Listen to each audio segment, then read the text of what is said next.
got cut and bobbed his head with a toy bat. He wasn't fatally wounded in any way. This serial killer doll was possessed by... Frugal friends, welcome back. I am Julie. Welcome to the Frugal Family.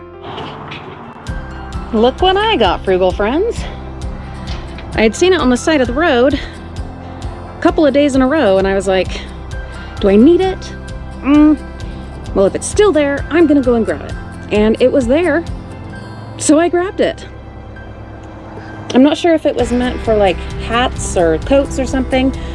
I don't think so, just based on these kind of hooks. They don't seem very coat or hat friendly. I don't know. But what I'm gonna use it for is hanging some planter pots on it, because you guys know I love gardening, and it's probably going to go in the little enclosed patio at the back of the house.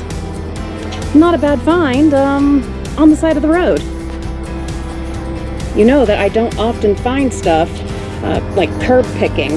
Very rare around here. I did look at the other things that were there. There was nothing that I could salvage or do anything with, but this. And I'm so happy.